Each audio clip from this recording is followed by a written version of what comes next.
tatay ko, ano ba yung programa ninyo?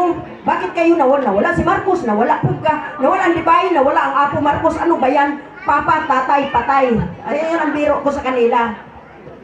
Sabi sa akin ng tatay, ng Libay, huwag ka na mag-alala, nandoon naman si mami mo sa isla. Yun na yun magdadalan, doon naman si Bubong, nandoon naman yung mga kapatid mo. Ngayon, time na yun, year 2000, nutusan ako ng transmission order. Na ako na yun mag-deliver. Transmission order. Isa ito si Alan Dos na deliveran ko. Ang sabi sa akin, deliveran mo yung kapatid mo doon sa... Saan ba yung nakatira sila? Kanlanipa. Huwag na huwag kang magpakilala ha na ikaw ay kapatid na matanda sa kanila. Opo, mabait naman ako na anak eh. And doon, tao po. Sabi naman nung katulog, sino po kayo?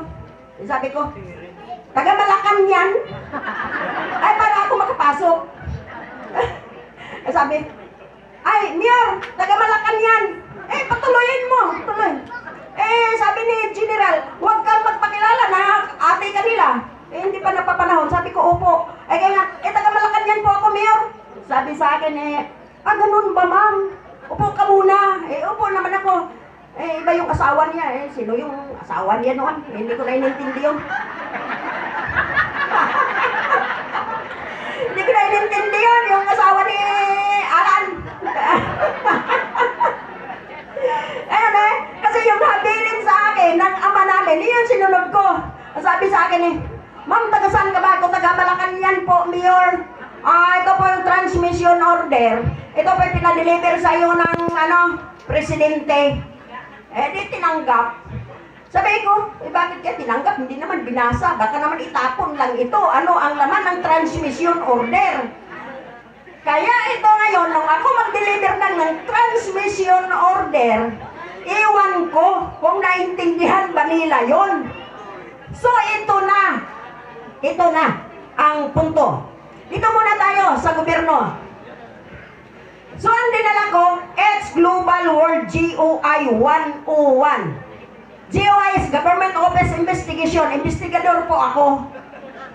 Kaya lahat po ng mga military in December 5, in the year 2005, inuna po sila pagpasweldo sa funding ng 101.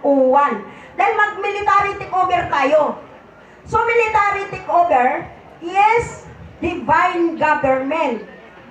Ang sabi ko kay tatay, itay, hindi po yun maintindihan nila yung divine government. Kasi hindi lahat katoliko. Hindi naman lahat spiritual. Hindi naman lahat PBMA. Sabi ng tatay, anong gagawin? Di federal. Sabi niya, ganun ba yun? Kung itay, kasi ang nagmugna ng federal, si Presidente Henry Hookman in Chicago, Illinois in 1934. Yun ang sabi ko kay Dibayin.